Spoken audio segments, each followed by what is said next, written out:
Yan po, okay na, no? So, yan, medyo nagloloko yung ating ano, no? EV Max, no? So, actually, tinatry ko lang tong EV Max, eh. Medyo nagloko, no? So, yan. So, wala na pong ano, no? Wala na pong background music. Okay.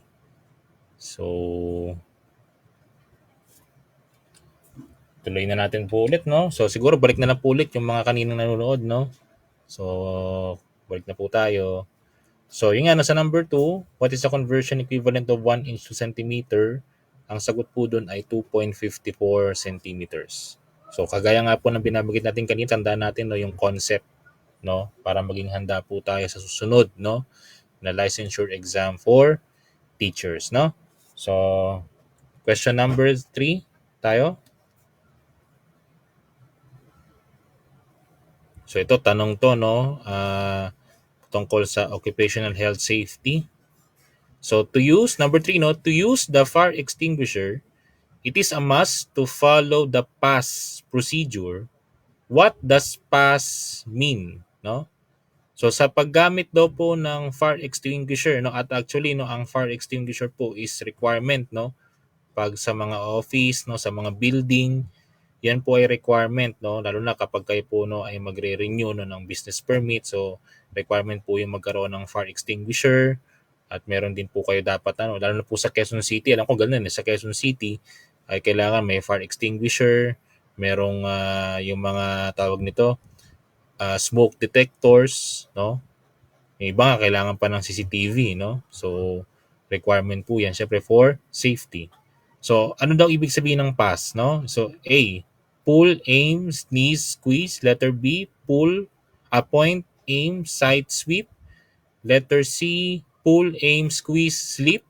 Or letter D, pull, aim, squeeze, sweep. Gusto ko yung letter C, ano? Ganda yung letter C, pull, aim, squeeze, tas slip, no?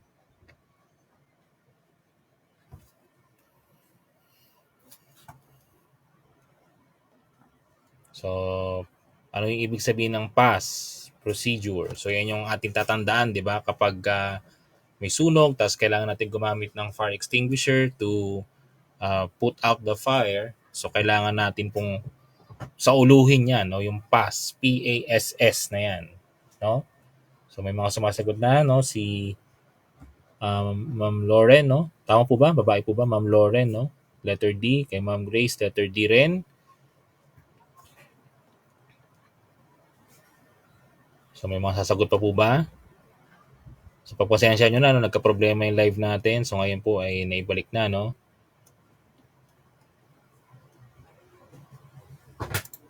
So minsan talaga, no, nagloloko ang technology.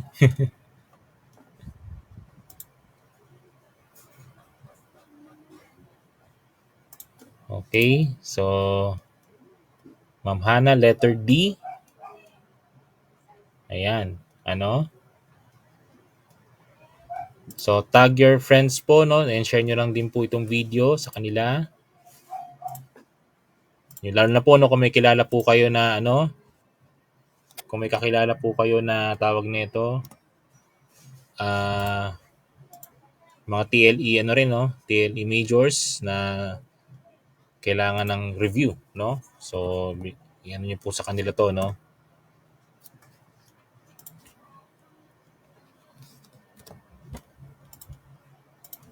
Okay. Ayan, pati tao nagloloko, tama nga eh. Kung tao nga nagloloko, technology pa, no? So, kanina nagloko to eh, no? Ano siya eh, yung parang, ano, yung pumipindot ng sarili, no? Nagaganon siya eh. So, tamang-tama nga naman na talagang i-restart na lang, no?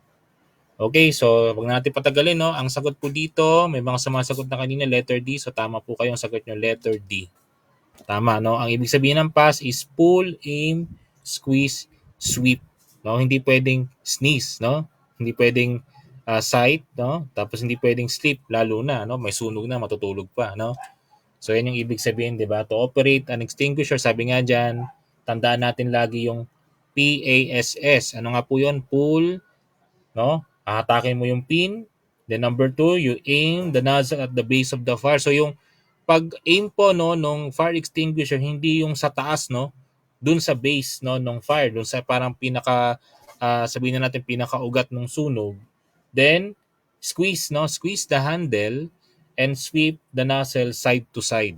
No, wag niyong itutok sa kaaway niyo, ha. Baka pag may kaaway kayo tas nagkasunog sa inyo, ito na yung pagkakataon ko, itututok ko sa kaaway ko itong fire extinguisher, no, na makaganti naman. Hindi, no? Tutok niyo sa sunog. No? Pag may sunog at meron kayong nakita doon na fire extinguisher, at tandaan niyo lang yan, no, yung PASS or PASS, no? So pull, aim, squeeze, sweep. Na yan po yan. No? Nakakatulong po yan, ano, sa atin, lalo na pa nagkaroon ng sunog. 'Di ba? Doon nga sa mga mall, may mga ready ano doon, 'di ba, na standby na mga fire extinguisher, no? Pag malapit na sa iyo at alam mo 'to, wag mo na antayin yung rescuer, 'di ba? Ikaw na yung humugot doon, kung mahuhugot mo na siya at ikaw na yung pumatay ng apoy, no? So number 3, ang sagot no ay letter D, pull, aim, squeeze, sweep. Ito number 4, agree, no? The growth response of plant to the direction of light is called, ano po yan? Is it A, photodiode? Letter B, photosynthesis, C, phototropism, or letter D, thigmotropism? So ang isang plant daw, no, yung kanyang direction, no, ng pag-grow is naka-base, no, kung saan yung direction ng light. So ano pong tawag doon sa ano na yon, sa pangyayari po na yon, no? Is it photodiode, photosynthesis, phototropism, or thigmotropism?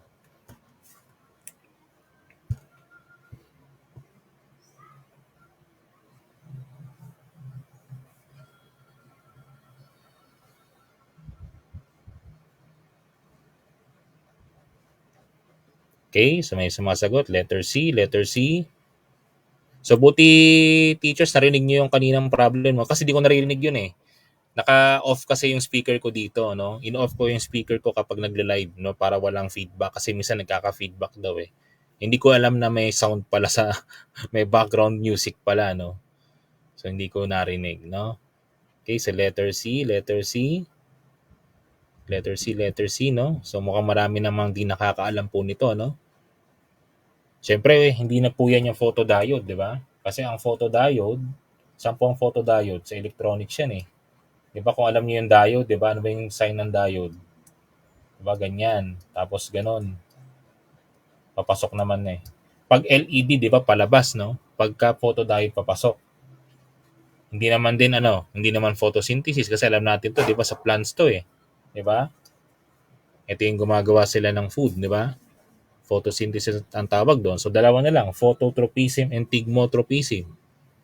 And syempre, alam naman po natin, yung clue pa lang, di ba, doon sa number 4. So ito makakatulong din po sa inyo pag nag-take kayo ng let, tingnan niyo po yung mga clues. Direction of light.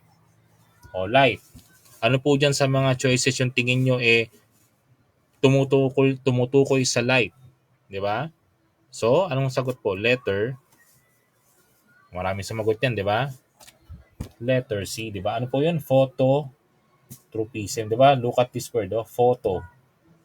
Means light, di ba? Phototropism, di ba? Yan nga, no? Yung phototropism, no? Plant growing straight towards light. So, diba? Ano bang mga, example niyan, di ba? Yung sunflower, di ba? So, sabi nga, no, pagka may araw, maganda yung araw, di ba? Nandun din, yung sunflower. Although, ang sunflower ay, rin po, di ba? Sun-loving plant nga, sabi, no? Ano naman yung thigmotropism? Sino nga po yung makakasagot? Ano po yung thigmotropism? Sige nga po, mukhang may nakakalam. Thigmotropism. Kung ang phototropism is in the direction of light, ano naman po yung thigmotropism? Sino po makakasagot?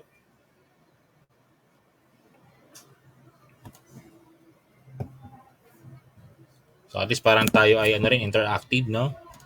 Sino po makakasagot? Thigmotropism. Ano naman po ang thigmotropism? No? Iyon, di ba? Sabi nga ni Ma'am Lauren, di ba? Touch, no? Ito naman ay yung plant ay nagre-respond, no, to a movement or touch, di ba? Example niyan yung makahiya, di ba? Kaya nga tinawag na makahiya, di ba? Pagka ginalaw mo, pagka tinabig mo siya, di ba, tumutupi. So that's example also of thigmotropism, no? Pero dito ang sagot, pagka direction of light, ang growth ng plant ay yan po ay phototropism. Okay. Number 5, ito. Agree pa rin, no? Cyophytes are also known as blank. Is it A, sun-loving plants? Letter B, touch-loving plants? C, shade-loving plants? Or letter D, water-loving plants? Ano po kaya yan, no? Cyophytes. Cyophytes ay ano po? Sun-loving, touch-loving. Ito, maraming may gusto ng letter B, di ba? Shade-loving, no? Or water-loving. Okay, so Ma'am Charlene Nukup, no? Good afternoon po.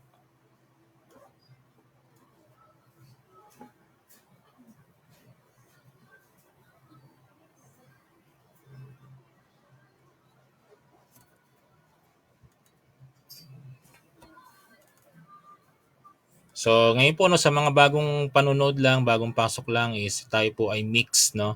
Mixed topics po tayo ngayong hapon, no? Sa ating second session ng ating free life sa ating page, no? Shade loving, sabi ni Ma'am Michelle, no? Cyophytes. Siyempre, pag sinabi ng sun loving, di ba, parang kagaya ng sunflower, di ba? Anong tawag dyan? Yan yung mga heliophytes, di ba?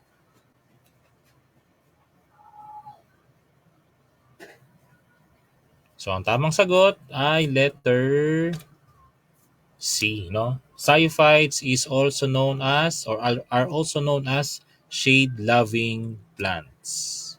Yan po yung example niya, no? Yung ano ba yung nakalimutan ko yun, arum ba yung pangalan ng plant na yun, di ba? Ano po yan? Shade-loving plant po yan, no? So, sila yung mga ano no, yung kahit hindi nasisikatan masyado ng araw or walang direct sunlight, no, ay okay sila, no. So cyophytes ang tawag diyan, no. So okay, good afternoon po, no, kay Ma'am Michelle. Good afternoon. Number 6 na tayo. Ito na naman.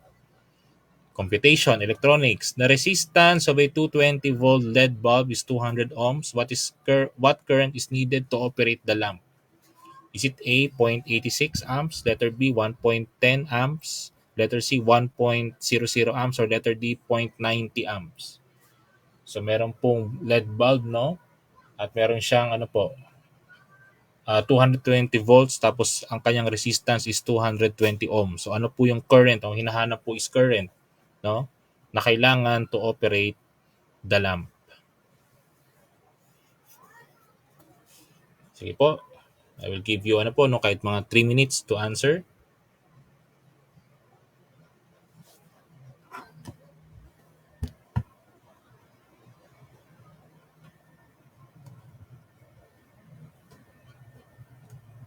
So kung may calcu kayo dyan, pwede nyo i-calcu. Pero tandaan po natin, no, sa darating na let, wala pong calculator, no? Tanging mga math major lang po ang pwede na magdala ng scientific calculator. At gagamitin lang po nila yun sa math major na mismo, no? Pero sa Gen Ed, Prof Ed ay wala pong calcu. So tayo po sa TLE, sad to say, kahit meron tayong mga ganitong computation, ay wala po tayong gagamiting calcu. So mano-mano, no? Mano-mano po yung ating gagawin. So may mga sumasagot na, no? Ma'am Lauren, letter B. Ma'am Rose Ann, letter B rin. Ma'am Hannah, letter B rin.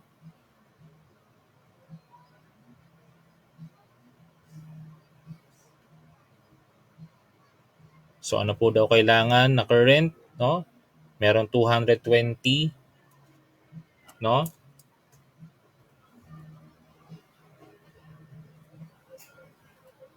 Ano yung given natin? 220, di ba? Volts. Tapos 200 ohms. Di ba?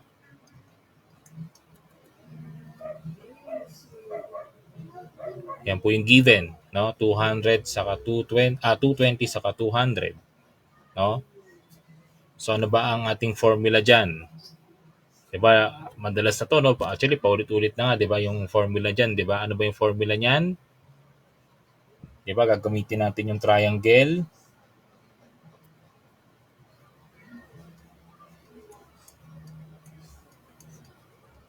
Diba yan yun eh, yung VIR na yan, di ba, na tinatawag. No? Ang formula natin, dahil nawawala yung current, V is equal to R, di ba? So I is equal to VR. No, kagaya nga dito, no, ng kinoment ni Loren Dalumpines, ano? I is equal to V over R. No? So, di-divide natin. Yung ano po di-divide natin? Yung 220, di ba? Sa 200.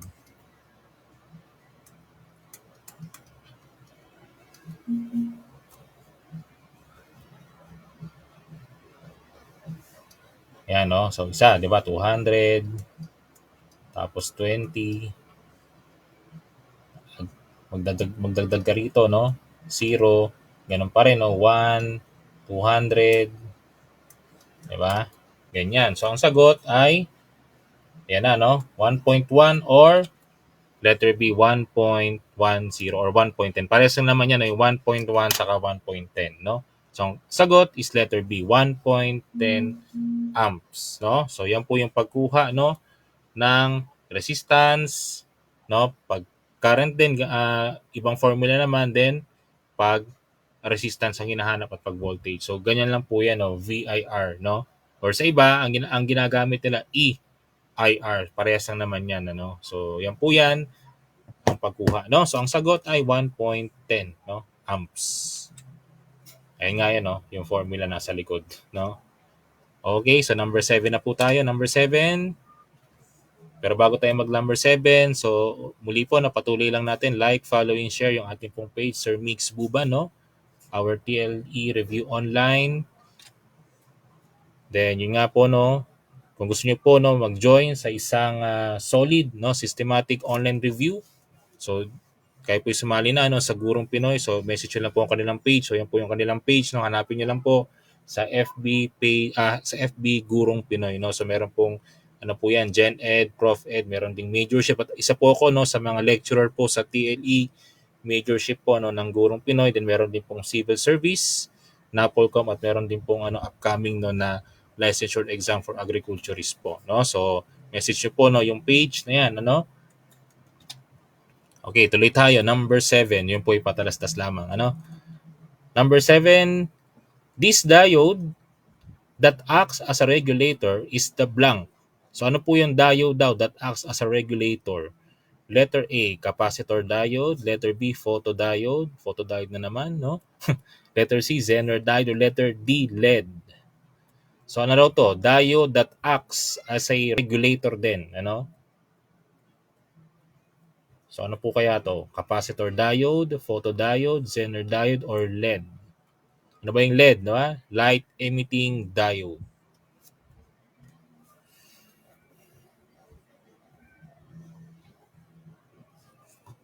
Sagot po, sagot.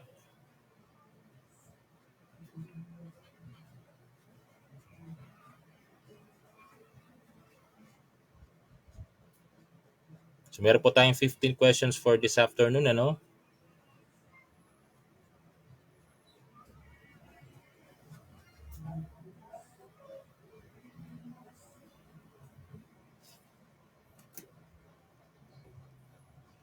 Okay, Ma'am Casey Fadero. Good afternoon po. Sumagot siya, letter C.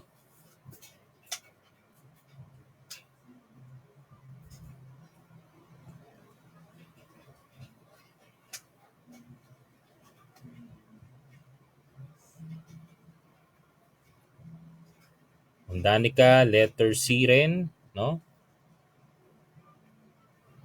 Siyempre, hindi na yun yung photodiode, di ba? Kasi yung kanina, no, yung ating diniscuss, di ba, yung photodiode. No, yun eh, yung para siyang diode, tapos ang symbol niya papasok, no? At hindi na rin naman siya LED, no? Alam naman natin ang LED, di ba? So, dalawa na lang, capacitor diode saka Zener diode, no? Eh, wala naman capacitor diode, meron ba? No? So, ang tamang sagot po, i-reveal na natin, number 7, ang sagot po ay letter C. No, tama po kayo, no, mga sumagot ng letter C. Yan po ay Zener diode, no? So, ang symbol po ng Zener diode ay ganito, no? Diode na symbol, then may parang letter Z na ganyan, ano? Kung papansinin po ninyo. Ayan, no? Yan po yung symbol ng Zener diode. So, ano po, no? Teachers, maganda po na ma-familiar din po kayo, no?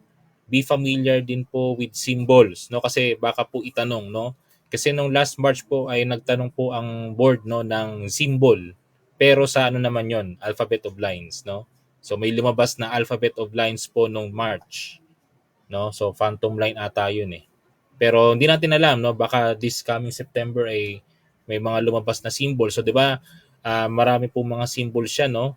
Na makikita natin ano yung symbol ng AC supply, DC supply, yung symbol ng capacitor, symbol ng transformer, symbol ng ano to, ng microphone, symbol ng speaker, marami pang iba. So be familiar po sa mga ganun kasi baka po may lumabas, no? Sa exam. At ito yung itsura niya in actual, no? Ng Zener diode ganyan. Kung nakakita na po kayo ng ganyan, no, para siyang ano color ano yan, parang color ano yan, bronze. Tapos ganyan lang kaliit. Yan po yung Zener diode, no. Ang Zener diode kasi kaya po siya tinawag din na as regulator kasi ang Zener diode, di ba alam po natin ano na meron po siyang ano no, ang diode ay ano po, siya po ay kumikilos or nagpo-flow no in one direction only, no? Pero ito pong Zener diode, nagpo-flow po siya in one direction din pero kapag may certain voltage no na for example merong certain voltage level no na nandun no na naka ano po sa kanya naka-indicate, pwede niya po no i-allow no na mag-backward no or mag-flow back yung ano po direction. So ganun po yung trabaho ng Zener diode po. Ano? So yan po yung kaibahan niya dun sa pangkaraniwang diode. 'Di ba? Kasi yung diode natin na alam natin, 'di ba? Ay ano po, one direction only lang. As hindi na siya makakabalik. Pero yung Zener diode, ganun din naman siya pero may certain ano no voltage level na pwede siyang mag-allow no ng pabalik, no? So yan po yung trabaho ng Zener diode, no? So I hope no na naintindihan natin. Number 8 na tayo. Number 8, computer naman, ICT, no? Number 8, personal computers and other gadgets can be connected via LAN or wireless together to form a ano po, supercomputers, letter A, letter B, server, letter C, data center, or letter D, network. So ano po 'yan?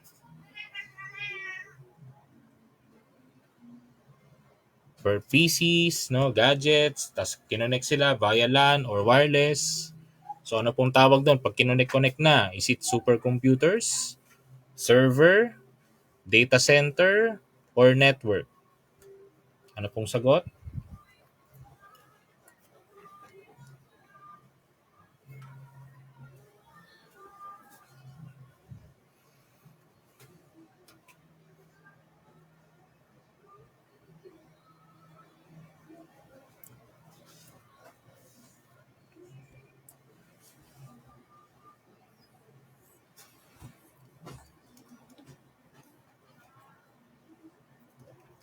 Eh, may mga sumasagot. Letter D, letter D.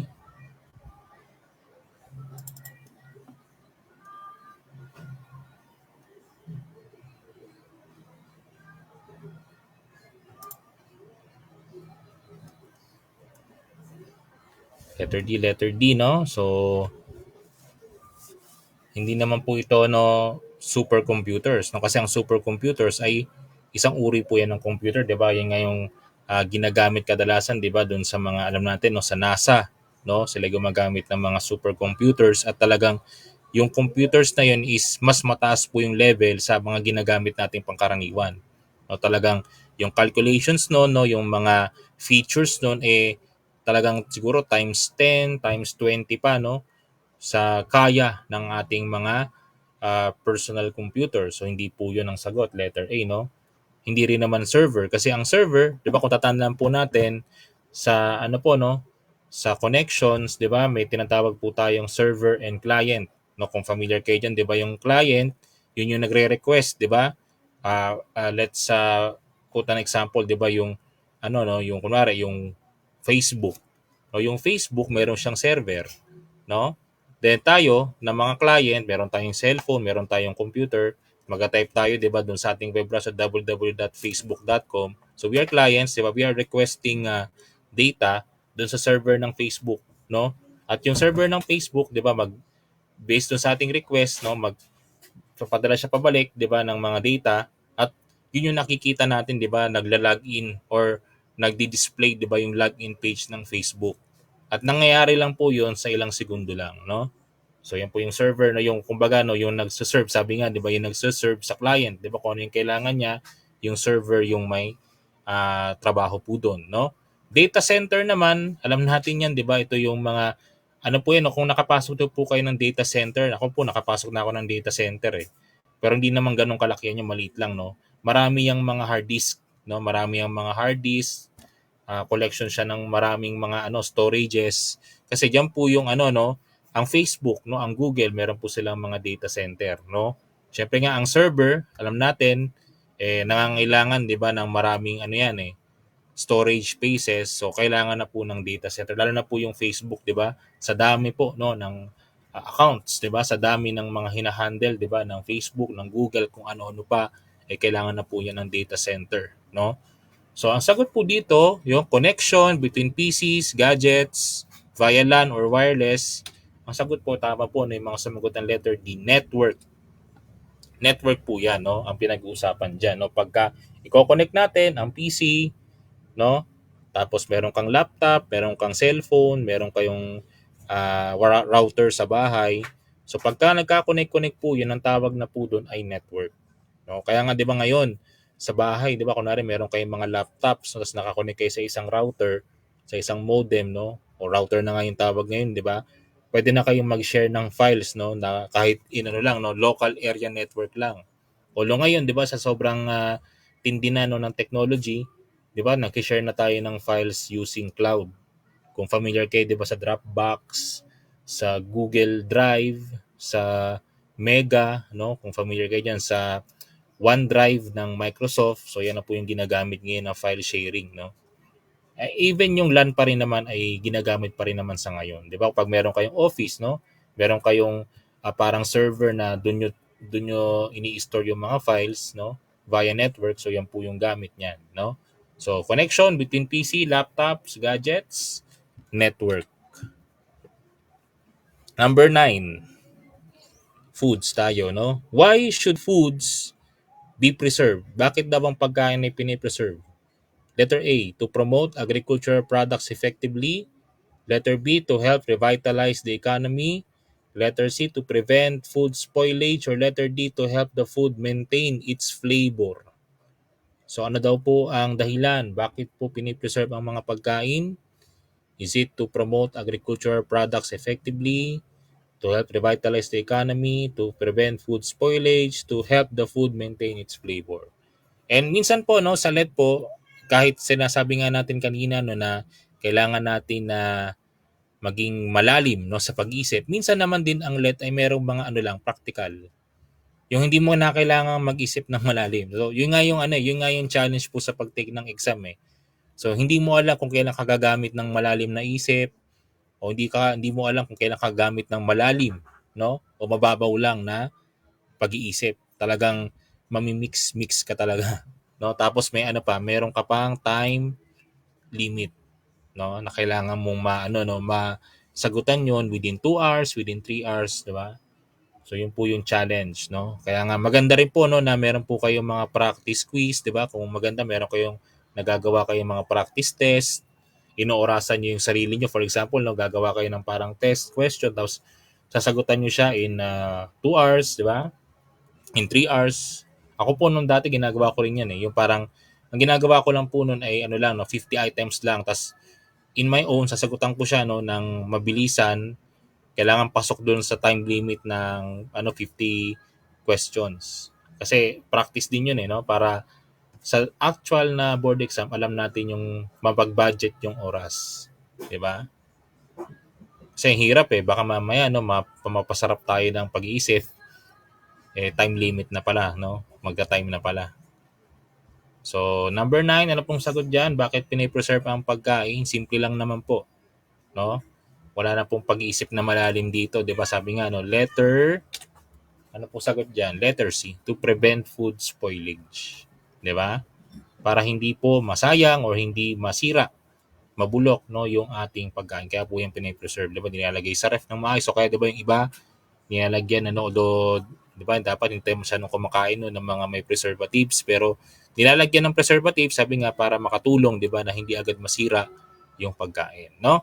So number 9, letter C, to prevent food spoilage. Number 10 na po tayo. Ito. It is otherwise known as the anti-hemorrhagic vitamin. Ano po yung anti-hemorrhagic vitamin? Is it vitamin B6, vitamin K, vitamin D, or vitamin C? Number 10, ano po yan? Anti-hemorrhagic vitamin.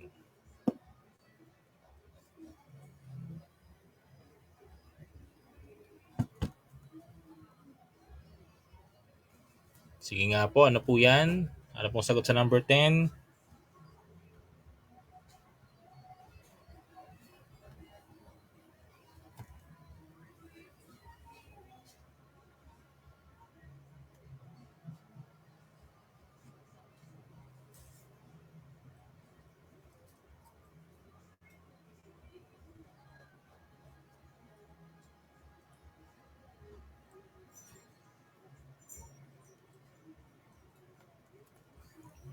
Po, sagot po kayo. Si Sir... Hello po, no? May na po ba boses? May na? Yan. Okay na po, malakas na. Ayan, no? Okay po. Sabi po ni Ma'am Michelle, letter B na may question mark. No? Sabi naman ni Sir Oliver Oliva, letter A. Ma'am Lauren, letter B. Sir Jomari, letter A. Ma'am Krisa Espara, letter B. No? So ano kaya ang ano po, ibig sabihin ng anti-hemorrhagic vitamin? Ano po yan? Ano po kaya yung anti-hemorrhagic vitamin na yan? Ano ba pag sinabing anti-hemorrhagic? Di ba ito yung nagpe-prevent, di ba, ng bleeding? Di ba? Nagpe-prevent po ng pagdurugo. Di ba? Parang sinabi nga natin, yung parang nagkaklat. Di ba? Nagba-blood clot. Di ba? So para, kasi ano po, no? Hindi po maganda yung may bleeding, di ba? Hindi maganda yun eh. Lalo na sa loob ng katawan, no? Hindi maganda yun. So, kailangan natin ng mga ganitong vitamins para mapigilan, di ba, yung mga bleeding po na yan. No? So, ano kaya ito? Letter A, letter B, letter C, letter D. So, yung letter D na vitamin C, alam po natin yan, di ba? Yan po ay for our immune system, no? Vitamin C, yan po yung mabenta, lalo na nung alin? Nung panahon ng kasagsagan ng alin po, mabentang vitamin C nung COVID, 'di ba? Mabenta yan eh nung panahon na 'yon, no? 2020, 2021, no? Hanggang ngayon pa rin naman, no? Pero hindi na ganoon, no? Dati halos nagkakaubusan ng vitamin C. Kasi nga to boost our immune system, 'di ba? So yung vitamin D naman, 'di ba? Ito yung nakukuha rin, no? Meron din to sa mga pagkain at meron din, 'di ba, sa pag nagpapaaraw tayo. 'Di ba? Meron din 'yan vitamin D, no? So ano kaya sagot dito sa anti-hemorrhagic vitamin? No? Ang sagot po, hindi po rin 'yan vitamin B6, no? Kasi ang vitamin B6 ay sa nerves 'yon, ano? So ang sagot is letter B, no? Vitamin K. No, tama po 'yung mga sumagot ng letter B, no? So vitamin K, no? So ito nga yung mga different types of vitamins po, di ba? Vitamin A, ano po yung vitamin A? Retinol po yun, ano? Ang source po ng retinol is from carrots, from green vegetables, di ba? At ang functions po niya for eyesight, di ba? For healthy vision, and also for immune system din, no? Vitamin B complex, yan marami, no? May vitamin B1, B6, B12, may B3 pa nga yan, ano? So ano-ano po yan? Sige nga, sino yung makakapagbigay po sa akin ng B1? Ano ba yung B1? Ano yung scientific name ng vitamin B1? Okay, shoutout daw po, no, kay Ma'am Stal Jane, no? Stal Margarine from QC, shoutout sa iyo. Thiamine, no? Tama, no? Tama si Ma'am, no? Thiamine. Vitamin B6. Ano yung vitamin B6? Sige nga. Vitamin B1 is thiamine. Vitamin B6,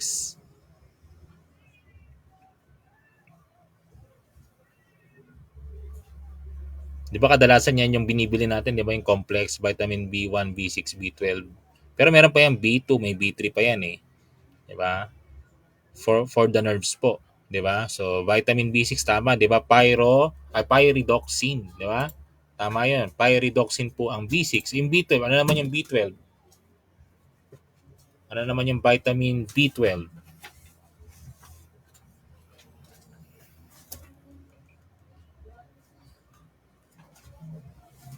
Ano naman yung vitamin B12?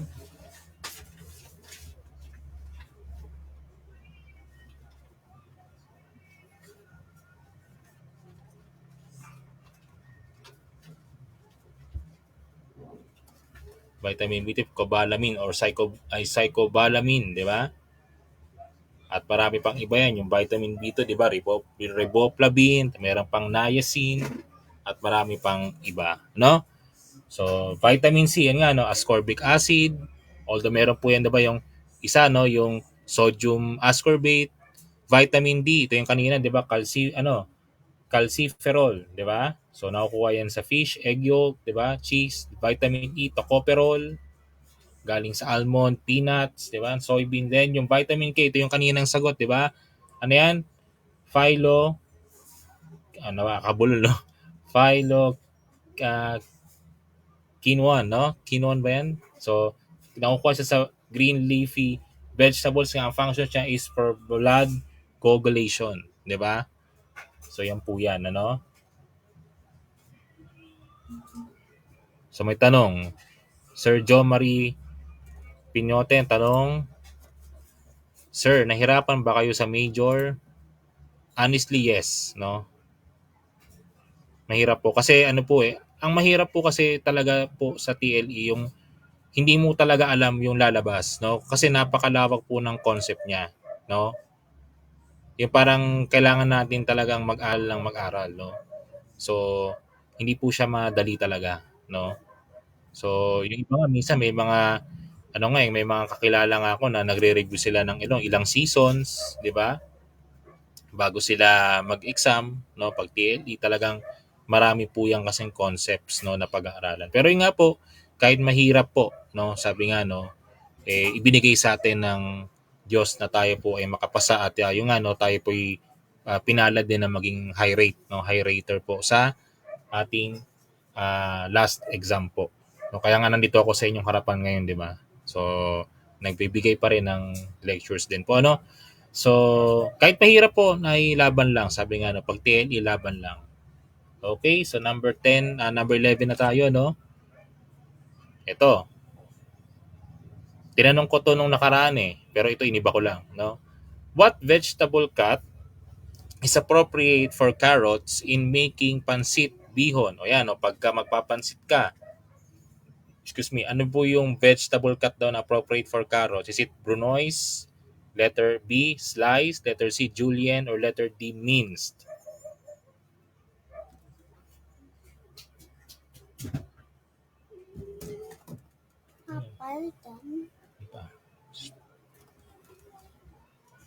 So pag gagawa ka daw ng pansit, ano daw ang appropriate for carrots? Anong hiwa?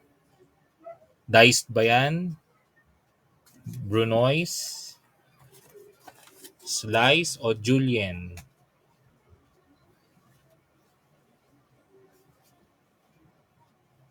Ayan, maraming sumasagot. Julienne C, letter C, julienne cut, no? So yung nakaraan, di ba yung tinanong po natin is, ano po yung, ano ba yung tinanong ko nun? Yung para sa ano, no? Ah, hiwa ng patatas, di ba? Para kung gagawa ka ng ano, di ba? Minudo. Di ba? Ang sagot natin doon is dice, no? So dito naman, tandaan nyo lang, no? Pagpansit, di ba? Ano lang ang hiwa na yon is letter, tama po kayo, letter C, julienne, no? Julienne cut. Ayan nga, di ba? Yung mga klase ng hiwa, di ba? So, nagbubukod tangi, di ba? Yung julienne, no? Para siyang mga ano po, strips, di ba, na maninipis. Bilugan natin ha. Yan, no? Yan yung julienne. Di ba? Yan. Ay, yung nakaraan pala, sorry, yung nakaraan pala ang sagot doon, cube ha. Yung nakaraan po ang sagot doon is cube. Yan. Yan po, no? So alam niyo na, no? Pagka maggagawa kayo ng pansit, huwag kayong magda-dice, no? Huwag kayong magku-cube, di ba? Yan, no? Sabi nga, no, strips cut, di ba? Yung Julian strips cut, pero maninipis, sabi nga ni Ma'am Michelle, no? So yan po yung hiwa na yan, no?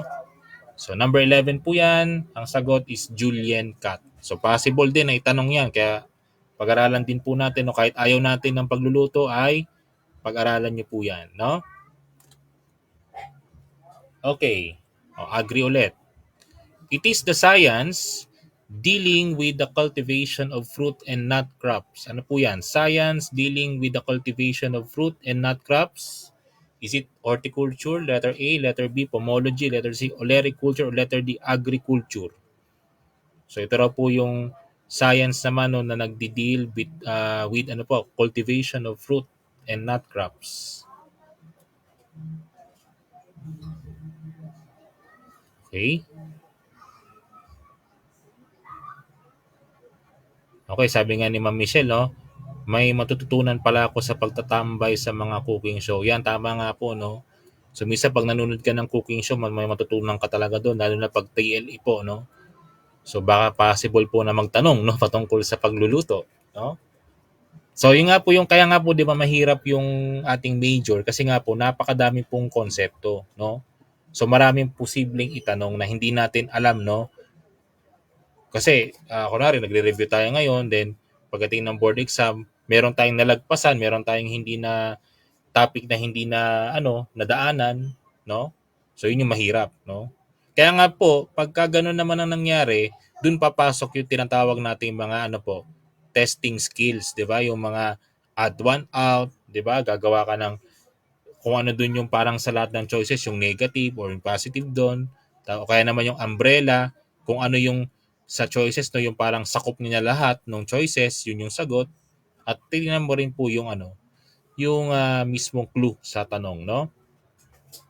So halo-halo, no, may sumasagot ng letter C, Oleri, may sumasagot din ng letter D. So dito nagkakalituhan parate, no, sa mga science pagka pinag-uusapan na sa agriculture, no? So may letter A din na sumagot, horticulture. So tandaan niyo po, no, teachers, sa pagka pinag-uusapan fruit and nut crops, ano ba rito, no? Ito clue na lang eh. Ano ba rito sa mga choices yung medyo katunog ng prutas? 'Di ba? Meron bang prutas na horti? Meron bang prutas na agri? Meron bang prutas na olery? O may prutas na pomelo? 'Di ba?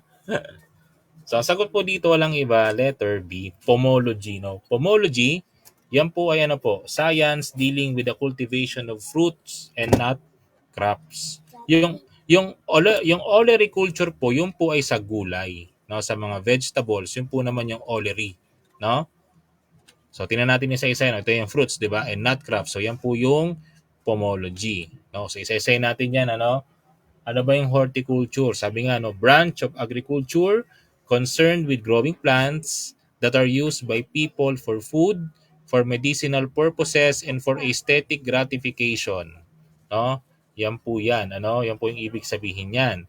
Yung olericulture naman, the science, no, of vegetable growing, dealing with the culture of non-woody herbaceous plants for food. Yan yung mga vegetables, di ba?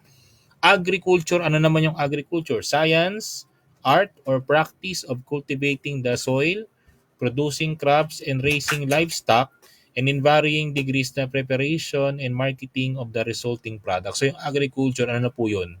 Yun na po yung kabuuan, di ba? Ng lahat-lahat. No? So yan po yan, ano? Ano po ito? Mildew, yung gray and brown na makikita sa fruits and vegetable. Yan nga, no? Mildew. Actually, pag-aaralan pa natin yan yung mga plant diseases, no? Meron pa yan, no? Marami pa, no? So next na po tayo, number 13. Ito, carpentry. Act of requiring something to be furnished, a written request for something authorized but not made available automatically. Ano po ito? Job slip, assessment, C, material, or letter D, requisition.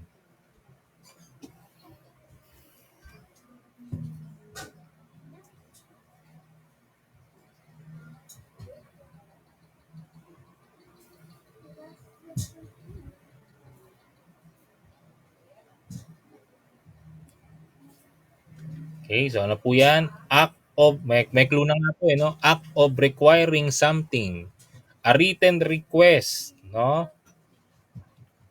For something authorized but not made available automatically. Ano po yan? Di ba? Kadalasan nakikita natin yan sa mga construction, di ba? Sa mga may materials na kailangan.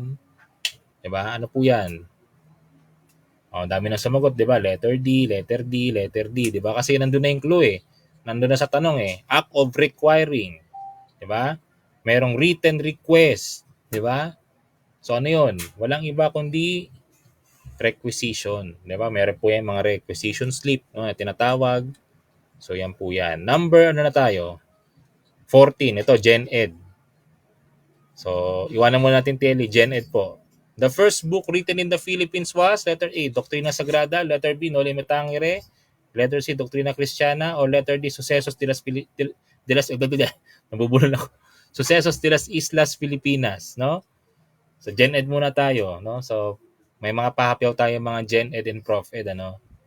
So first book written in the Philippines, ano po 'yan? Doctrina Sagrada, Noli Me Tangere, Doctrina Cristiana, or Sucesos de las Islas Filipinas.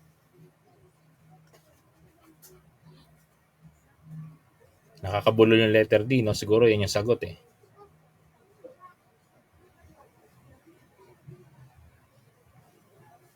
Hindi to baka mag-work kayo, kala nyo may tinatanong sa TL. Sinama ko lang yan, no? Para bonus na lang, no?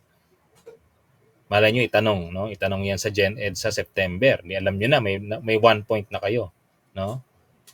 Ano ba yan? Doctrina Sagrada, Noli Me Tangere, Doctrina Cristiana, o Sucesos de las Islas Filipinas? Isa-isahin natin, ano?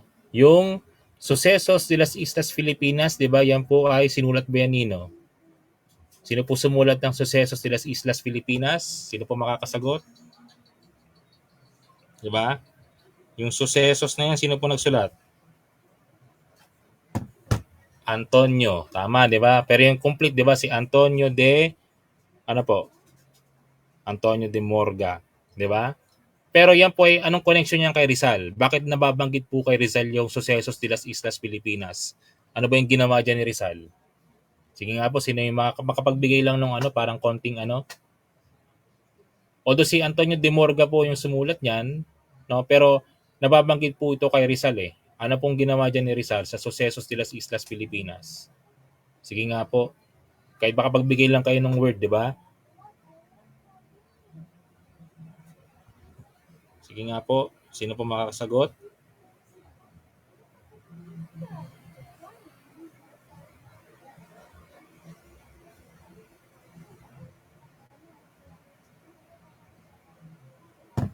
Ba't connected yan kay Rizal? Okay, no? So, bakit nga? Kasi yan po yung inannotate, di ba? Inannotate po yan ni Rizal, no? Ibig sabihin ng annotate, di ba, yung parang meron siyang mga to provide context, sabi nga, di ba? So meron siyang mga parang inannotate mula dyan sa sinulat ni Antonio de Morga na Sucesos de las Islas Pilipinas. Ano naman yung Noli Me Tangere? Di ba? Noli Me Tangere, alam natin, di ba? Saan po sinulat nga yan? Noli Me Tangere? Saan nga po sinulat yan?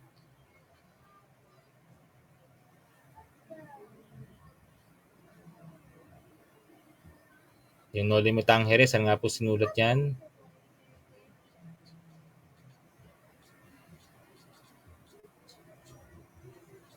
Ayan, di ba? Noli. Saan nga? Sa Berlin, di ba? Germany, di ba? So ano nga yung English translation ng Noli Me Tangere? Sino po nakakalam?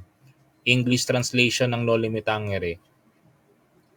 Sasabihin ng iba, touch me not. Pwede rin yun. Pero ano po yung isang niya, yung parang yung parang mas kilala siya, no, na translation ng Noli Me Tangere.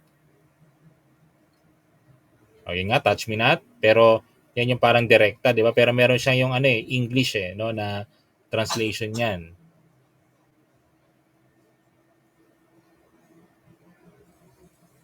Ano po, sino pa makakasagot?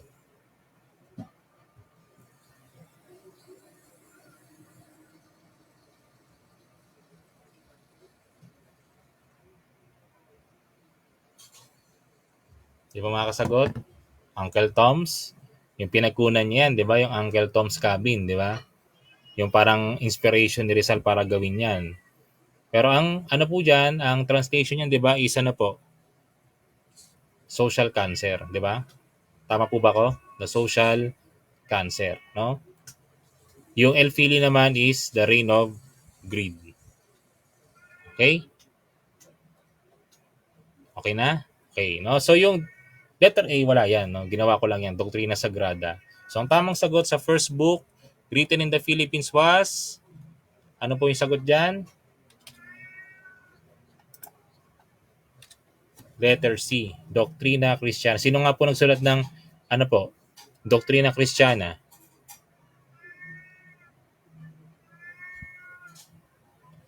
O, di ba yung El Fili ay ano po, yan po ay inano, no?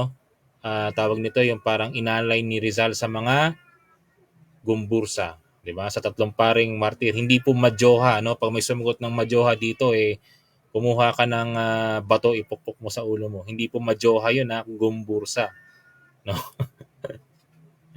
Nagbibiroan kami dati nung nung nagre-review kami, eh. Ano yung tatlong paring martir? Madyoha, no? Hindi po madyoha yun, gumbursa po. Gomez, Burgos, Zamora, no? Sino pong sumulat ng Doktrina Kristiyana? May nakakalam po?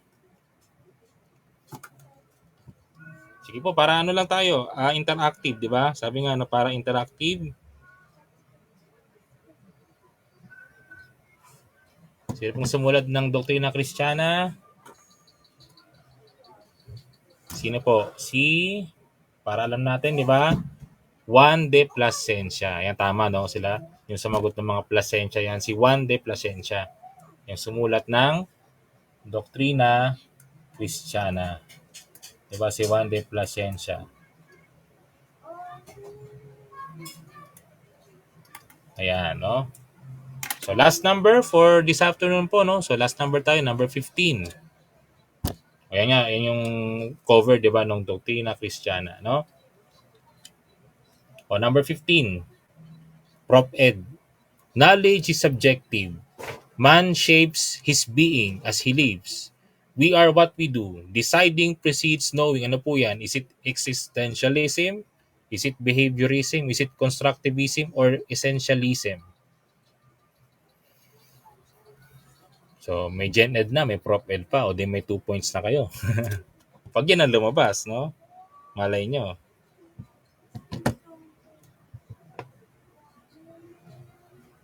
So, knowledge is subjective, no? Man shapes his being. Ito nyo po yung mga clue. Diba? Man shapes his being. We are what we do. Diba? Deciding precedes knowing. Ano po yan? Is it existentialism, behaviorism, constructivism, or essentialism? Ito yung 'di ba, meron tayong choice, 'di ba? Sabi nga may choice tayo, 'di ba? Kung anong gusto natin maging, no? And we are responsible, no, for our choices. Diyan sa na 'yan. Sa sinasabi diyan sa number 15. So ano po 'yan? Is it existentialism? Is it behaviorism? Is it constructivism or essentialism? Yung essentialism, no, ay tanggalin na natin, no? Kasi yung essentialism, sabi nga, 'di ba, ano 'yan? Yung basics, 'di ba? Yan yung classics, 'di ba? Sabi nga, no? Yung basics, classics, ito yung kung ano yung mga dati, no? Kung ano yung dati na ginagawa hanggang ngayon ay applicable pa rin, pwede pa rin, no? So ganyan yung parang essentially, ay ano pala yung perennialism, no? Pero yung existentialism, parang yung mga basics, 'di ba? Yung may tinatawag nga diyan, 'di ba, na 3 R's, 'di ba? Yung read, write, no? Arithmetic, no? So yan po 'yan. Yan po yung essentialism. Yung kanina yung yung perennialism naman yung sinasabi ko kanina, yung parang kung ano yung mga applicable noon, applicable pa rin hanggang ngayon. No? Yun yung perennialism. So, yung mga isms of education, possible po na lumabas po yan. Hindi man po yung tanong, no, na mismong ano yung ism na yon, kundi yung mga mga situation, 'di ba? Lalabas po 'yan, possible. Yung mga situations, ia-apply mo kung ano yung existentialism, ano yung behaviorism, ano yung constructivism, ano yung essentialism, ganyan-ganyan, and so on and so forth, no? Okay, may nakikita ko dito, di ba, sabi nga, no, decision, di ba? Deciding, no? O yun nga, sabi nga, no, yung perennialism, di ba, yung unchangeable, di ba? So, exist, freedom to choose, di ba? Yan po yung mga keywords na, di ba? So, mukhang alam natin, no? Alam nyo na yung sagot, di ba? Yung constructivism kasi, actually, yung constructivism medyo may point siya, no? Pero yung constructivism kasi usually, ito yung, ang pinakapunto ng constructivism, di ba? Ito yung tayo yung gumagawa nung ano, nung, parang sa ating depending learning, no? At pwede tayong ano, we can create, di ba? Create our own learning, di ba? Parang tayo mismo yung nagko-construct ng ating pinag-aaralan. Di ba? Kaya nga, di ba minsan meron tayong pinapagawa sa atin, mga reaction paper o kaya naman mga projects na tayo yung gumagawa. Tapos parang from our perspective, from our point of view, meron din tayong mga natututunan. No? Iba yung sa classmate natin, iba yung kanilang point of view, sa atin iba rin. No? So lahat tayo nakakapag-construct ng ating own, 'di ba, na learning and knowledge. So yun po yung constructivism. Yung behaviorism naman, 'di ba, ito yung nagre-respond, 'di ba, sa mga ano external stimuli, 'di ba? 'Di ba naalala niyo yung kay ano no, yung aming team no nung nagre-review pa ako sa ano sa Gurong Pinoy. Ako po yung member ng Team Pavlov eh. 'Di ba si Pavlov siya yung ano 'di ba? Siya yung naka-discover ng ano po 'yon ng classical conditioning, no, si Ivan Pavlov, no, na kung saan no, yung mga aso na accidentally 'di ba na discover niya na instead na ang kanyang dinidiscover doon 'di ba yung kanilang digestive system eh. Pero 'di ba na-discover niya doon yung classical conditioning, 'di ba, na kung saan yung pag pinapatunog niya yung bell, ang alam lagi ng aso, kakain na siya. Kaya nga 'di ba pag pinatulog lang yung bell, ano nga yung naging ano nito, parang findings or kanyang research, 'di ba, parang naglalaway na yung aso niya eh. As ang thinking ng aso, pag pinatunog yung bell, may pagkain na. Kaya nung kunwari wala, nung hindi niya binigyan ng pagkain, nagulat yung aso. 'Di ba? Parang dapat may pagkain. So parang yun yung behaviorism, 'di ba? Nagre-respond, 'di ba? So ang sagot dito walang iba, tama po yung mga sumasagot ng exist, 'di ba? Existence, 'di ba? So yan po yung existentialism, no? Yung decision, 'di ba? Yung choices, 'di ba, na ating ginagawa. So existentialism po 'yan. So yan po yung mga isms, 'di ba, ng ano po no, education, no? So yan po, marami pa yan, 'di ba? Meron pa yung social reconstructivism, 'di ba? Meron pa yung realism, no? Meron pa yung ano pa ba yan? May realism, meron pang naturalism, 'di ba? At iba pa, no? So yan na po, that ends our session po for this afternoon. So thank you po muli, no? Thank you for watching and for participating. So like, follow, and share our page lang po, no? Sir Migs Buban. And para po sa mga hindi pa kasali, no? So yan nga po, no? Kung gusto niyo magkaroon, 'di ba, ng affordable, solid, and systematic online review while having fun, no? Kasi pwede kayo magbardagulan sa comments pero baka ma-restrict kayo, no?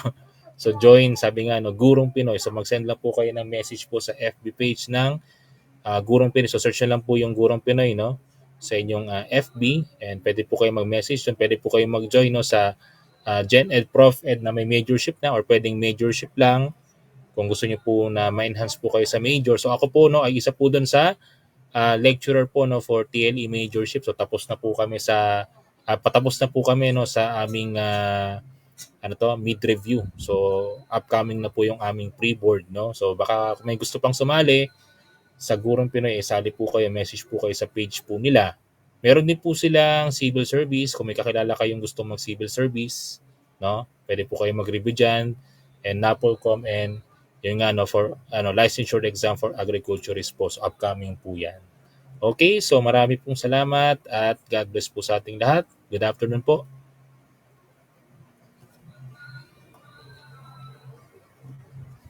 So yung question number 1 po pala, no, nandun sa isang video, no. Dahil nga naputol kanina dahil nagkaroon ng technical problem, no. So dito kasi sa ating panibagong live is ano na to, question number 2 hanggang 15. So gusto niyo mapanood yung number 1 with some technical issue, andun lang po sa unang ano natin post. Okay po, so maraming salamat po ulit.